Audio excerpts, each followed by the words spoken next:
888-8340. I'm Anna Marcos for LA This Week. The first town hall meeting on immigration will be held Saturday, January 31st at 10 a.m. at St. Mary's College in South LA. After dozens of tire slashings in the Silver Lake area, residents are demanding action to be taken to catch the vandal. Rasha Goel reports. We've had 20 incidents of this so far from October 1st to December 2nd, ranging as early as 2 p.m. in the afternoon to 5 a.m. in the morning. And in response to these incidents of tire slashing, Councilmember Mitch O'Farrell and the LAPD recently took to the streets to show concerned residents 7 new street lights on the 3 streets where the vandalism occurred. We know that installing lights is not the panacea. Installing lights is not going to solve the crime, but we also know that in neighborhoods that are better lit, crime's greatly reduced. The councilman worked with the LA Department of Water and Power, which put up the lights in 6 weeks. Normally, when you put a request in for a utilitarian light through LADWP, it's more like 3 to 6 months. But they understood this was priority for us. And while the lights may be up, the councilman still suggests residents should be vigilant. It's really good to get to know your neighbors and to collaborate on public safety issues. You might want to think about forming a neighborhood watch. Police are also asking more victims whose car tires were slashed to come forward. They believe the more information they have, the sooner they may be able to catch the suspect. I'm Rasha Goel for LA This Week. Police believe one person is responsible for the tire slashings, and they say only about half the affected residents have filed police reports. Some friendly competition is heating up between LAPD, LAFD, and the Sheriff's Department, and it's all for a good cause. Here's Yana Kay. LAPD SWAT Sergeant Tim Colamy looks perfectly healthy today, but that wasn't the case almost 20 years ago when his life was hanging in the balance after being hit by a drunk driver, leaving him with severe injuries. And today he's grateful to the American Red Cross. It saved my life that day, amongst other things, but without that blood, I wouldn't be here. That's why Colamy now donates blood every 56 days, the minimum wait time between donations, to give back. He's also taking part in the city's 9th annual Battle of the Badges. This is a great opportunity. I'm a lifelong blood donor. It truly is the gift of life, and I'm very happy to have the Los Angeles Fire Department participate in this great program. The Battle of the Badges is a friendly month-long competition between LAPD, LA Fire, and the LA County Sheriff Department to see which department can give more blood. The men and women of public safety come together to do this above and beyond their normal duties. But you can help too. Anyone can walk into a Battle of the Badges blood drive and give blood. LAPD Chief Charlie Beck says donating not only saves lives, but connects everyone together. And the gift of life to another is such a great thing. And I will remind you that you never know when you're going to be on the receiving end of some of these donations. 40,000 pints of blood have been collected since the Battle of the Badges competition began 9 years ago. And that means that 120,000 lives have been helped. Today, we are celebrating our law enforcement and fire partners who are giving lives by saving lives. This friendly competition also involves other law enforcement and fire departments throughout Southern California. The Red Cross hopes to collect 5,000 units of blood. I'm Yana Kay for LA This Week. If you like to donate blood, you can visit redcross.org. It's taken close to $500,000 in community block grants, but a new WorkSource Center is now open for business in Boyle Heights, and it promises to bring a brighter economic horizon for residents. Anna Marcos takes us there. Lots of people out of work and looking for jobs in Boyle Heights. This job fair is just the first step in changing that. I'm going into engineering and that field, so anything here that with engineering, that'll be a plus for me. I'm just looking for a job opportunity here. Just any clerical work. The job fair is part of the grand opening of a new WorkSource Center in Boyle Heights. WorkSource Centers aim to connect hopeful job applicants with jobs in growing industries by providing job listings, training, technical help, computer use, and skilled employment specialists. This particular center is focused in the security industry as well as the solar and green energy industry. Those are the two growth industries and the great good-paying jobs. And there are more good-paying jobs in store. Northgate Markets, which brings healthy grocery choices into underserved communities, just hired 200 people at its South LA store. And there is a Boyle Heights store as well. And the 6th Street Bridge Replacement Project, one of the largest projects in LA, is recruiting workers. At the moment, we're looking for trade workers. It could be anywhere from laborers, welders, plumbers, electricians. This latest Boyle Heights site is one of 17 WorkSource centers in LA. We have a stellar system to provide job delivery services. We are on the Pacific Rim competing with world markets.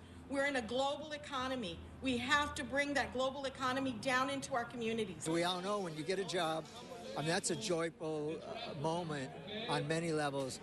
Here in this community, Boyle Heights, El Sereno, Highland Park, CD 14, it's going to have a profound effect on people's lives. For Boyle Heights residents, the job outlook just got a lot brighter. I'm Anna Marcos for LA This Week. Other agencies that helped secure grants for the project include the Economic and Workforce Development Department, General Services, and the Bureau of Engineering. Longtime California Senator Barbara Boxer posted a video on YouTube announcing she will not run for re-election in 2016. That got tongues wagging about whether our mayor may run. That's This Week in Tweets. In response to all the speculation, Mayor Eric Garcetti first tweeted, "The first thing we should do today is thank Senator Barbara Boxer for being a powerful champion for our city, state, and nation in the U.S. Senate."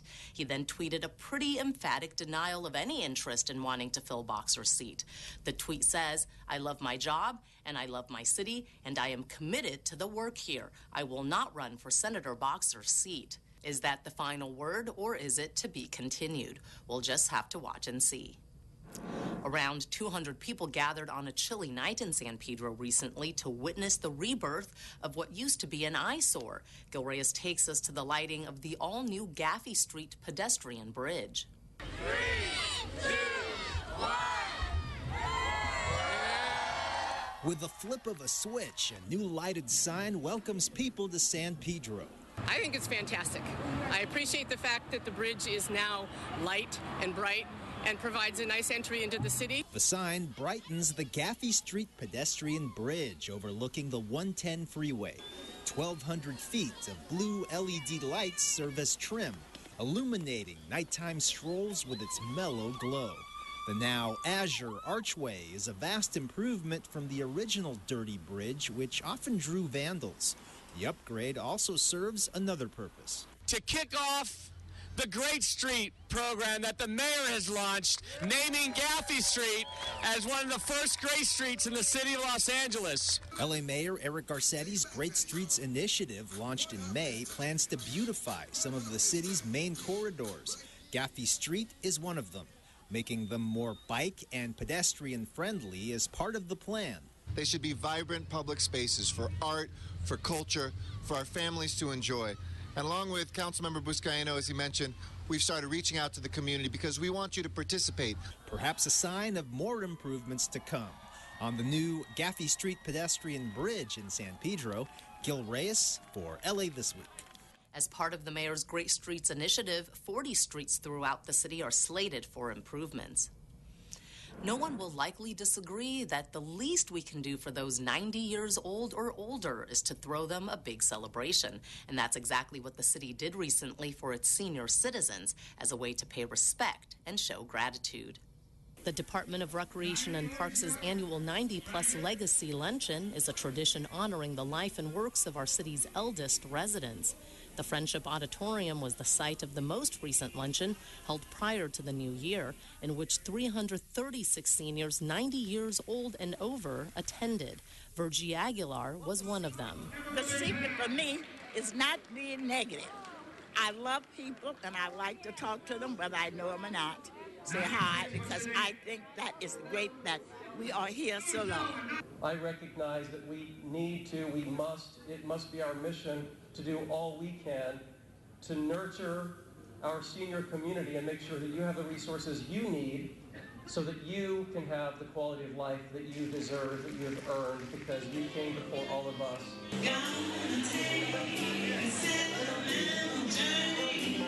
An appropriate song for this year's theme, Life is a Journey.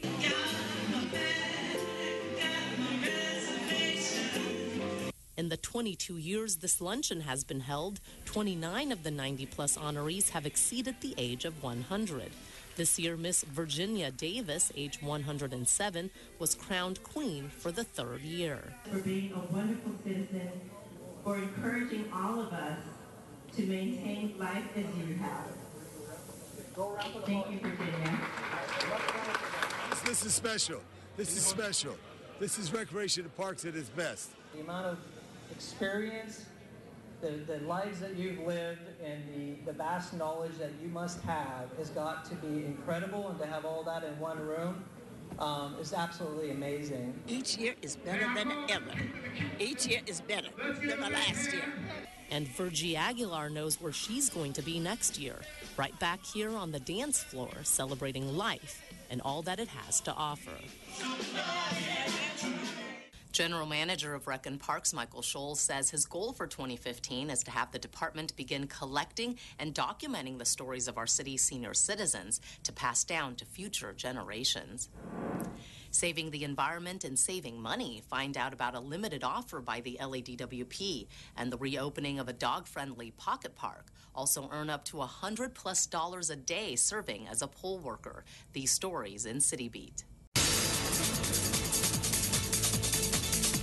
Los Angeles Department of Water and Power customers who currently receive printed LADWP bills and who sign up for paperless billing through ladwp.com/paperless will receive a $10 credit on their next bill.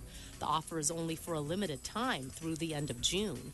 Once enrolled, customers will receive bill notifications via email. This will reduce paper clutter and help decrease the environmental impact from printing paper bills. LADWP officials say the program is part of an ongoing effort to reduce the department's environmental footprint. Also, by not having to mail a bill, the department also saves money, which in turn saves customers money. The Department of Recreation and Parks celebrated the reopening of the Dorothy J. and Benjamin B. Smith Park on Franklin Avenue.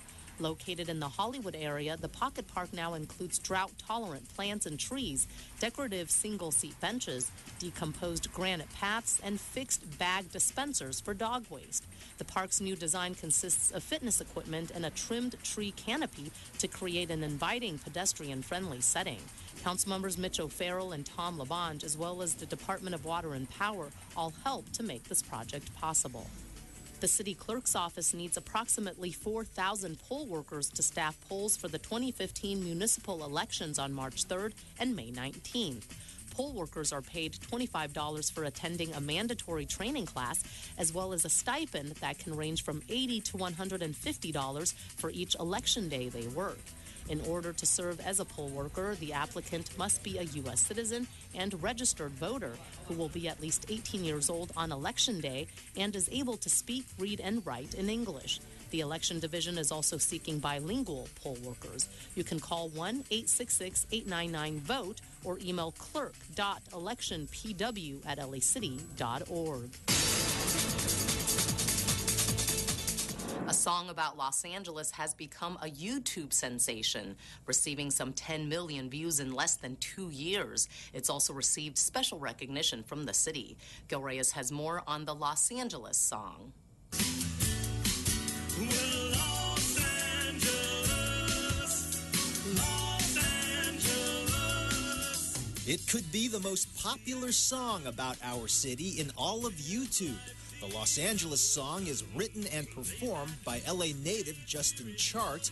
Chart was inspired to write it 2 years ago while hiking through Griffith Park. My daughter and I around sunset time, and just looking at the complete view, the panoramic view you get there from, the city. And it was just it's a beautiful view. And I just kind of got a feeling. A deep affection for the city's landscape, history, and creative spirit inspired 5 different versions, including 2 Spanish-language renditions, all from Chart. Together, they've garnered some 10 million YouTube views. That's about 8 million more views than Randy Newman's still very popular I Love L.A. We are actually at the studio of musician Justin Chart, where you can see some of the other accolades adorned on his wall. 2 city proclamations, one from Mayor Garcetti, the other from Councilman Tom LaBonge, and of course over here, the famous LA Times article. Chart admits the article penned by Times columnist Steve Lopez helped popularize his song worldwide. He's now courting the city's Department of Cultural Affairs in hopes it can be played at ball games, marathons, and other events. Sunset state of mind, that's what you'll find right here, oh yeah. Chart is also working on yet another version of the Los Angeles song, one with some 30 voices representing all of LA's sister cities. It's going to be huge. We're kind of going to take you through a voyage of all the people who now make Los Angeles their home, who are so grateful and happy to be living here, who've come from all over the world. In Hollywood, Gil Reyes for LA This Week. Mayor Garcetti and Councilman LaBonge issued their city proclamations praising the song last summer. There's now an extra place to sit and relax when you visit the Griffith Park merry-go-round. A new bench was recently dedicated to honor a big fan of the carousel, Walt Disney's late daughter.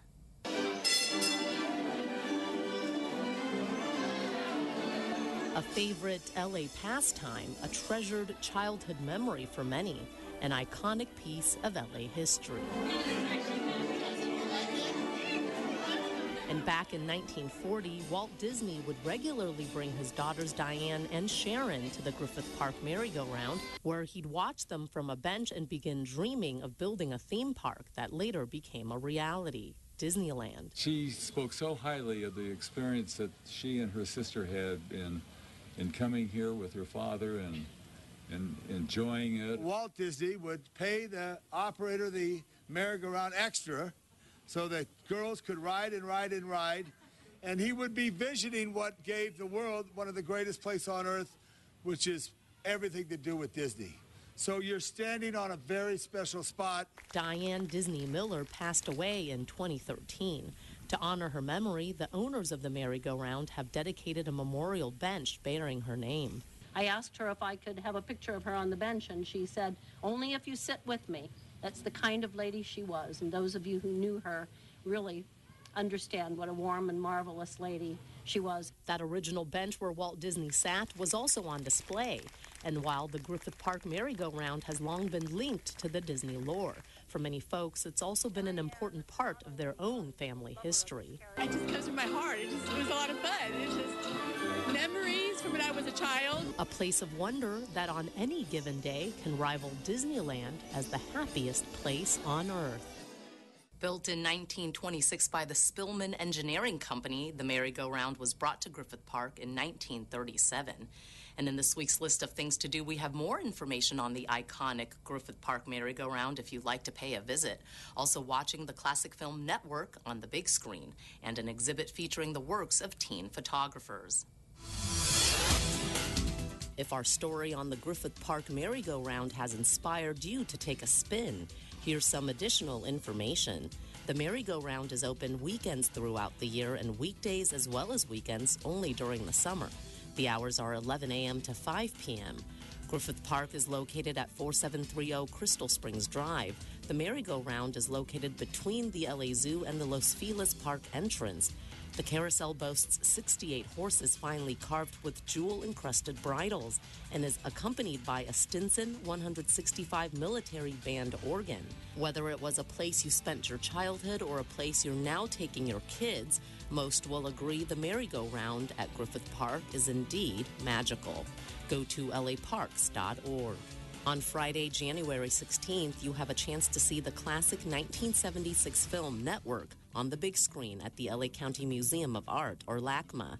Directed by Sidney Lumet, the film about the future of network news, which produced the catchphrase "Mad as Hell," features Faye Dunaway, William Holden, Peter Finch, Robert Duvall, Ned Beatty, and on and on.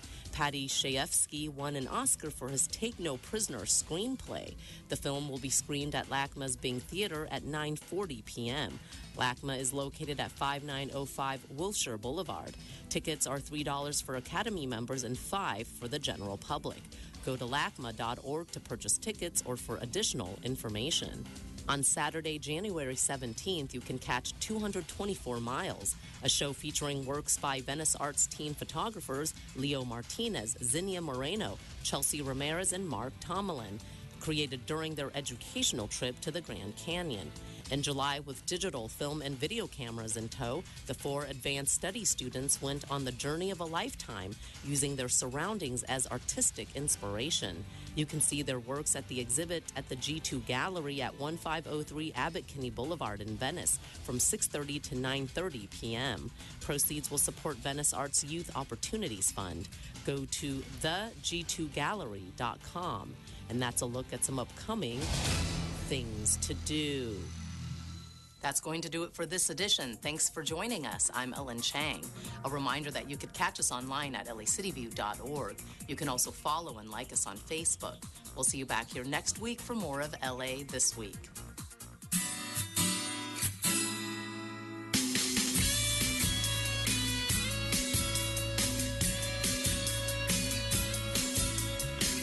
We are a winning team, stars and the silver screen. We come from near and far to be with the best. We're Los Angeles, Los Angeles. Sand, sea, and sun, a way of life, the ocean. We're laid back.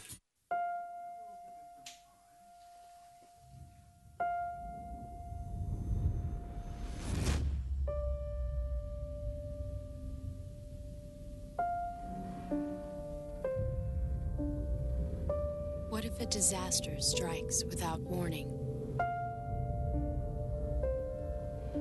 What if life as you know it has completely turned on its head?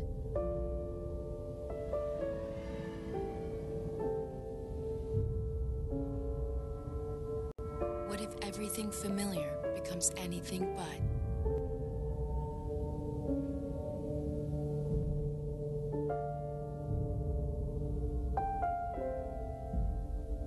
Before a disaster turns your family's world upside down, it's up to you to be ready.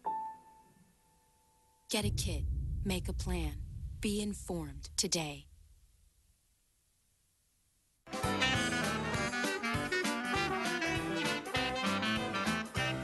Hi, I'm Kevin from Chatsworth, offering you a taste of New Orleans since 1986. You're watching LA City View, Channel 35. Our city, our channel.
Good morning. Welcome to Los Angeles City Council. Today is Tuesday, January 13th. We are televised live on Channel 35 as well. I believe, Madam Clerk, we have a quorum. If you can please call the roll.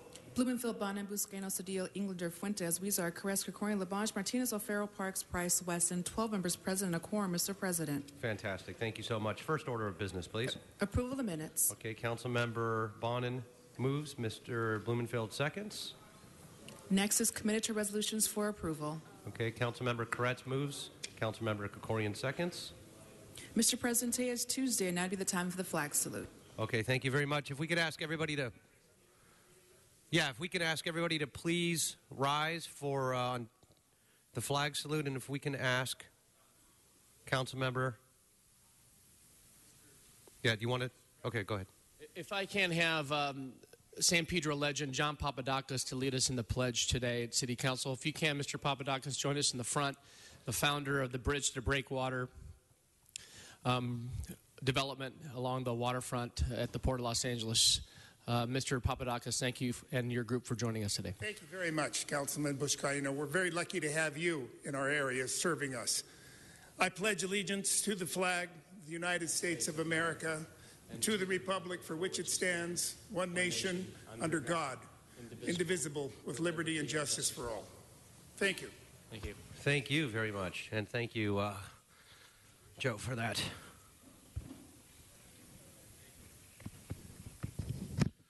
Okay, members, if I can direct your attention to the agenda.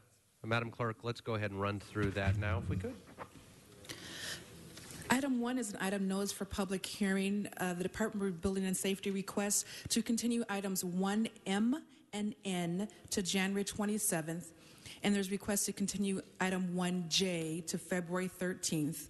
Also, the department reports that the lien amount for item 1F should be reduced to $3,783.54 due to partial payment, and items 1A and L may be received and filed inasmuch as the liens have been paid. Okay, very well. Thank you very much. And that'll be the order without objection. Do we have any cards on the remaining items? Yes, there's cards. And for which? One. Just one card.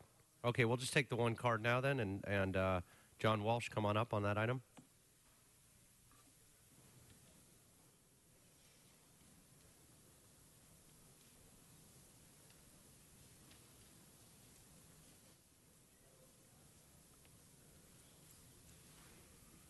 John Walsh, blogging at HollywoodHighlands.org or J. Walsh Confidential, and tweeting at Hollywood Dems, emailing at hollywooddems@gmail.com.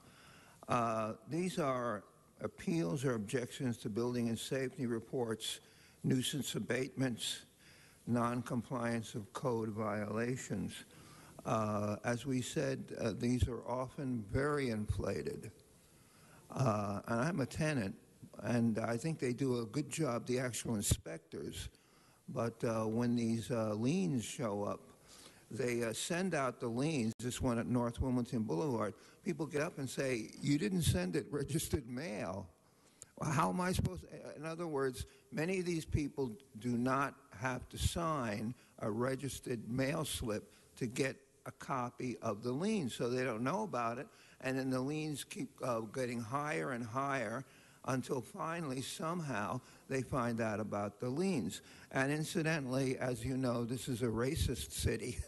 Go take a look at the people outside the LAPD headquarters, and most of the liens, of course, are for people in South LA. We have a wall which is down La Brea, and if you live on the other side of the wall, on the western side of the wall, you are just not subject to liens as you are if you are on the east side of the wall. It's an invisible wall down the La Brea. I mean, take a look at some of these addressed: West Florence Avenue, South Avalon. These are all in African American and Hispanic neighborhoods. HollywoodHighlands.org. Great, thank you. Okay, we'll go ahead and take the balance of those items up, if we could. Please open the roll, close the roll, and tabulate the vote. 13 ayes. Great, thank you very much. Next item, please. Items 2 through 10 are items for which public hearings have been held.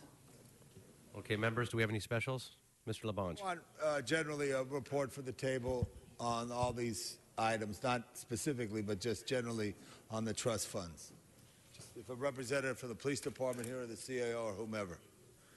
Thank you. Just call one special. Number 2. Number 2. Just number 2? Okay, we'll go ahead and put 2 special. Open the roll on the remaining items. Close the roll and tabulate the vote. 13 ayes.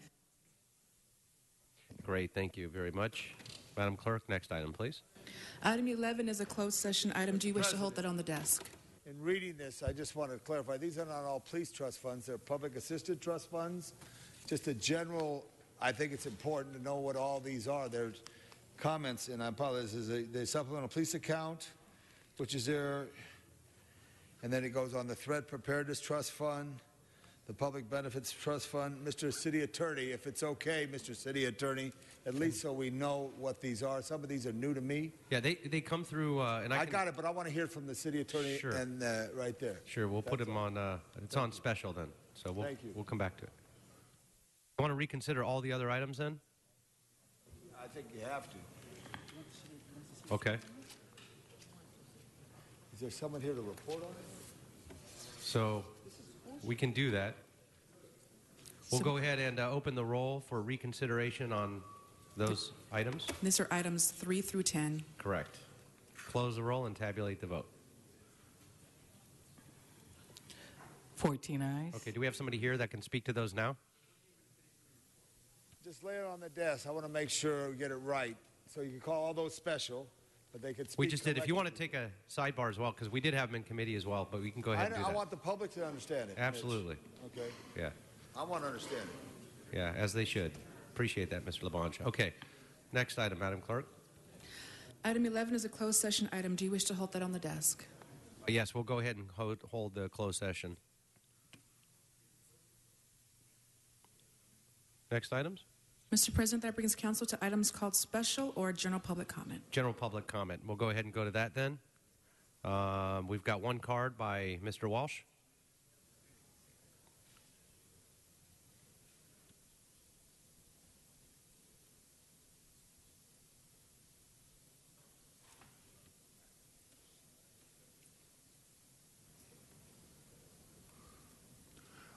It's 15 minutes of public comment. There's only one speaker, and I only get 1 minute. It's 14 minutes disappeared. You lied to me, but then again, Jew to Jew, you lied to me, you Jew. Hollywood, my grandmother was born in Hungary. She's a Jew, and I can tell when a Jew lies at me. And this is one Jew that's a lying Jew. Our chairman, Ezell Ford, murdered. He's murdered. And where's Herb Wesson? Yesterday, the last meeting, he was part of the white group against Black Lives Matter. He didn't show up at the meeting so that he could be the trained monkey of the organ grinder, which was the LAPD, as he represented the position of the white man who shot Ezell Ford down and cannot even come up for a reason why he was suspicious. Vote for Eric Previn against Krikorian, HollywoodHighlands.org. Okay, thank you. That'll conclude general public comment, seeing no other cards. And that'll take us either to the closed session item, if we're ready for that. Not ready yet? Okay. Then we'll go ahead and find out if Mr. Labange is ready on his special items.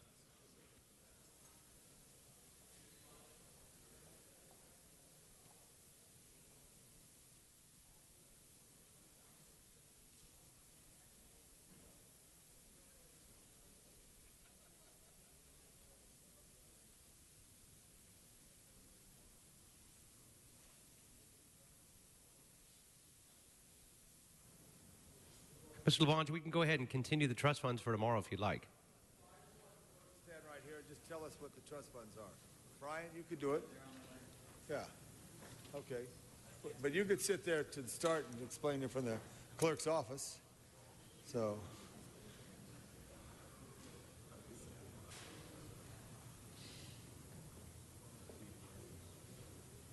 Okay, let's go ahead and do this, council members. Mr. Wickham, here's the clerk.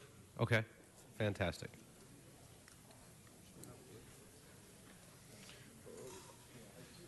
Thank you.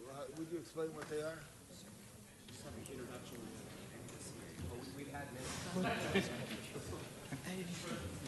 Yes.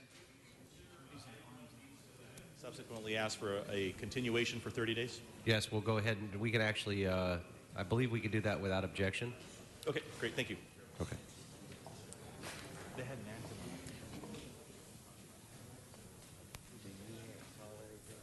We'll go ahead and reconsider it since we actually already voted on it. Okay, so we'll open up 1D for reconsideration. Open the roll, close the roll, and tabulate the vote.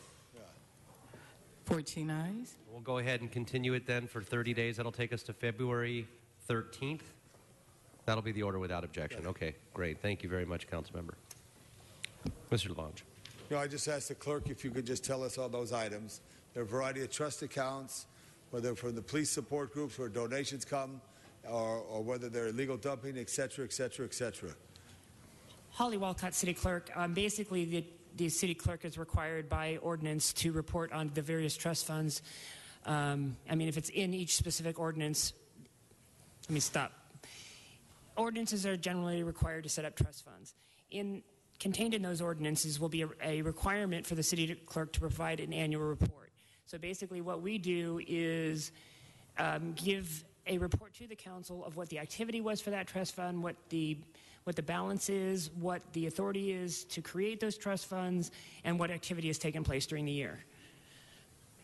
Thank you very much. I just want us all to look at these.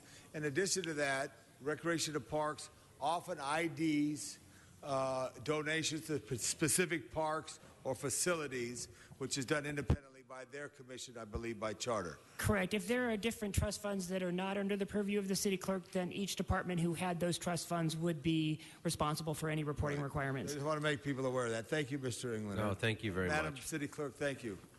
Great, thank you. Okay, on those items, we'll go ahead and open the roll, close the roll, and tabulate the vote. 15 ayes. Great, thank you very much. Council members, do we have any announcements? Joe. Introduction, Mr. President. I'd like to, this morning, colleagues in TCT, we had a vibrant discussion with the Los Angeles Waterfront Access and Redevelopment Coalition, who are here joining us at the John Ferraro Chambers. If you can please stand, I just want to recognize you for your ongoing efforts to seek that transformative change along the LA waterfront. Thank you so much for your commitment and leadership and your partnership. And I want to thank Mr. Bond and Mr. Labange for their ongoing support of seeking that change that we so need along our LA waterfront, seeking the highest and best use. Thank you so much for being here and joining us and advocating for what's right for the waterfront. Thank you.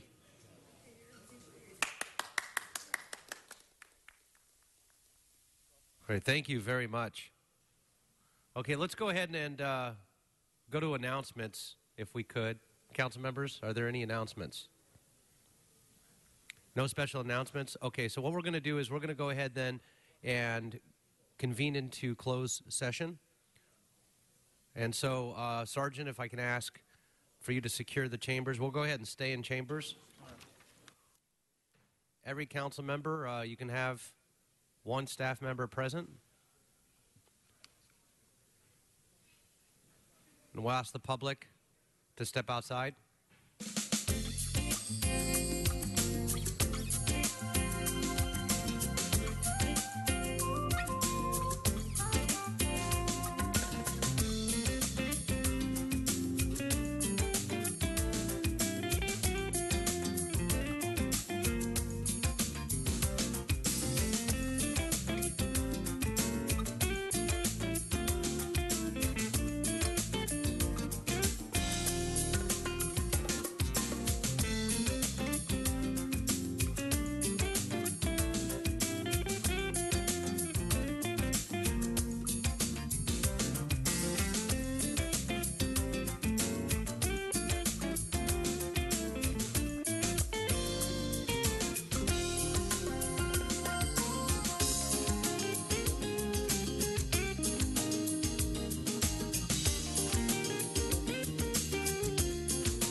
Okay, we are back in open session, and that was an item 11 that was simply for an update to the council. So we appreciate the update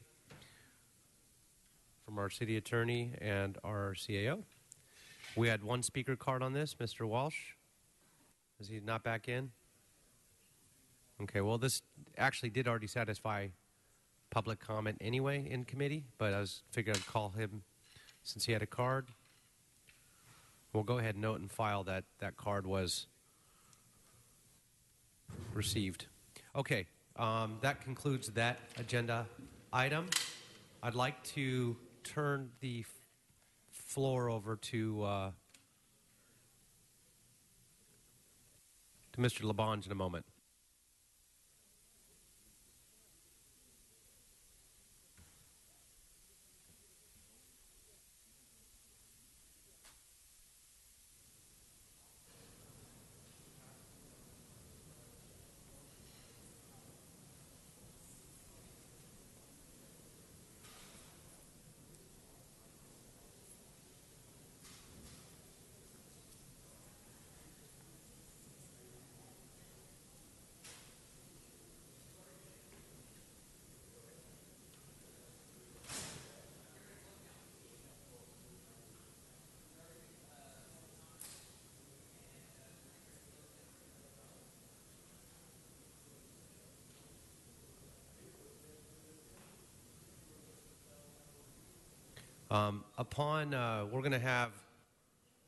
We're actually going to have a special adjourning motion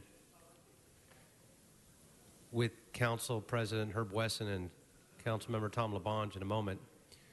And but before we do that, let's go ahead and finish up the agenda then, if we can, Madam Clerk. Council has motions for posting and referral. Okay, we'll go ahead and post and refer those as well. Does that clear the desk? Yes, that clears the desk. Right. Excellent. Thank you so much.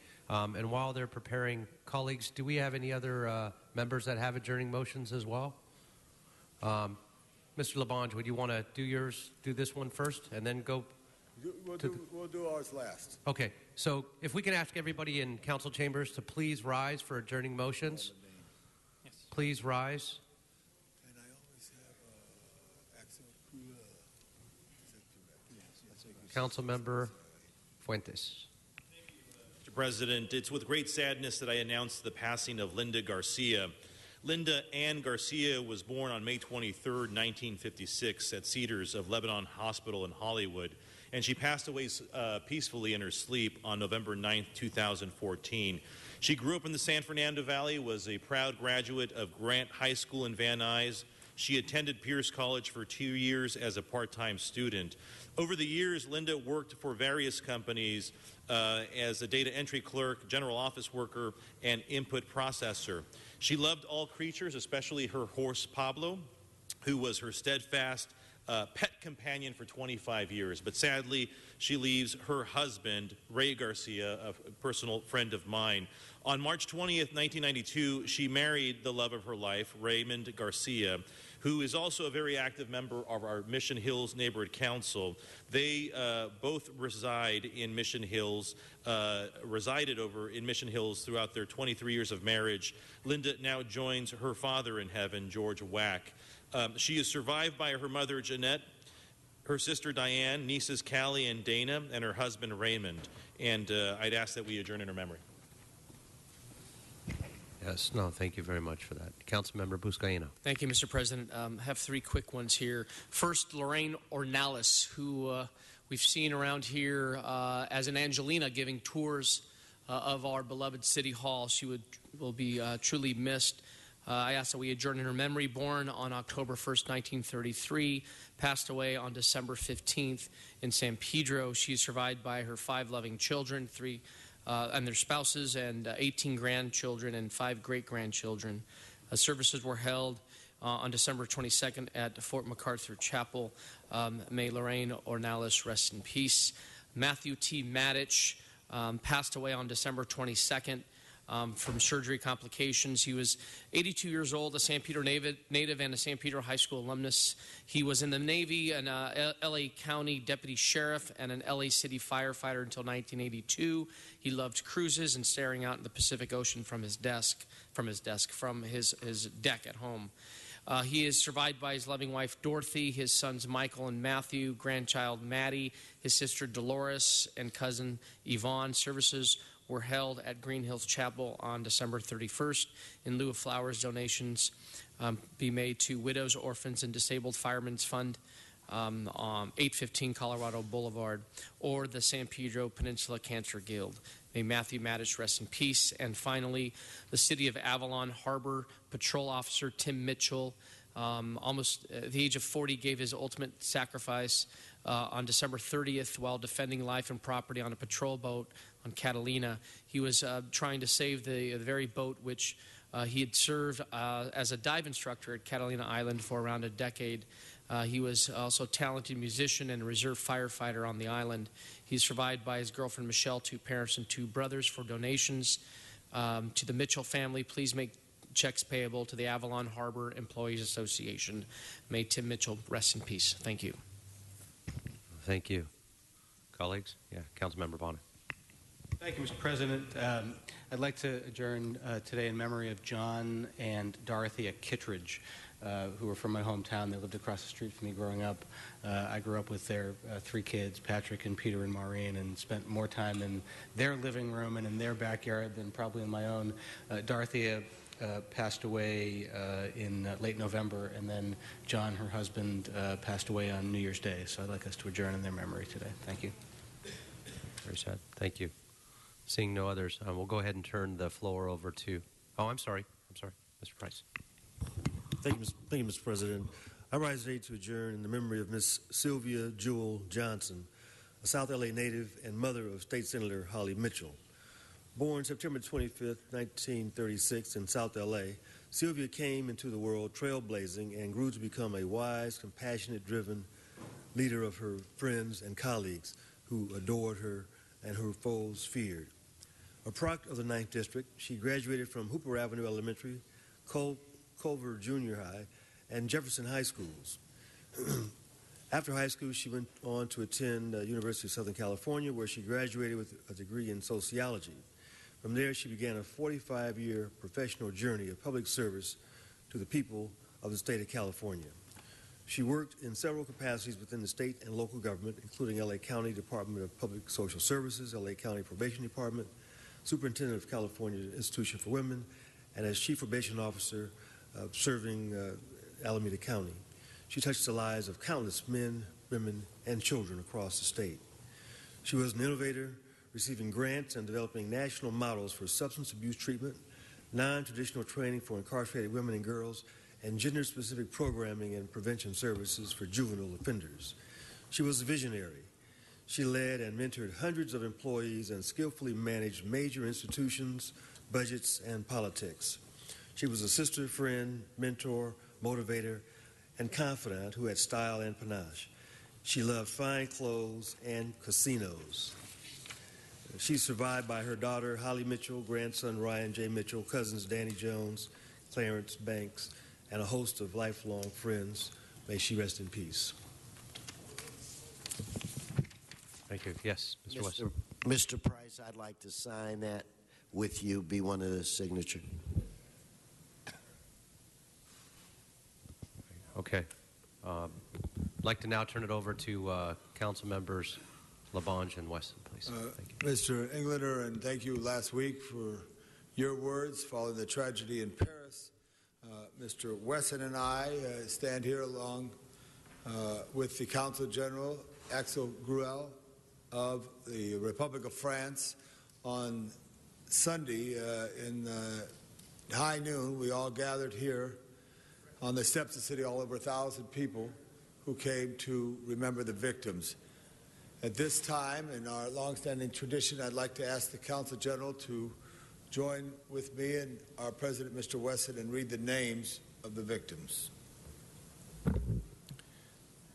Stéphane Charbonnier, Jean Cabu, Georges Wolinski, Bernard Verlac, Philippe Honoré, Bernard Maris, Elsa Kayat, Mustapha Ourad, Michel Renaud, Frédéric Boisseau, Ahmed Merabet, Franck Prinsolaro, Clarissa Jean-Philippe, Johan Cohen, Philippe Braham, Yoav Attab, François-Michel Saada.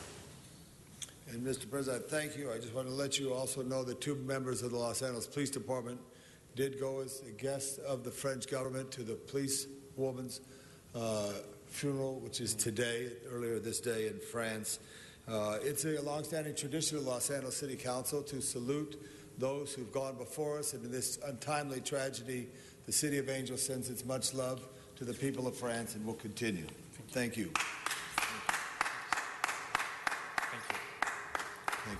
That's it.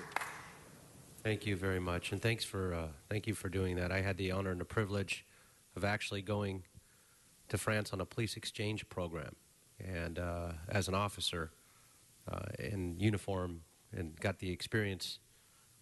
No taxpayer funds, but got the experience to go there and spend an entire week with the French police, and it was quite an experience. And so it's near and dear to my heart what's going on there as well, and for all of us as well. And I'll ask any other members if they'd like to join in with any words as well. Seeing none, we're going to go ahead and adjourn council in all of their honor. So thank you again for doing that, Mr. LaBonge, Mr. Wesson. Thank you. We are adjourned. Thank you.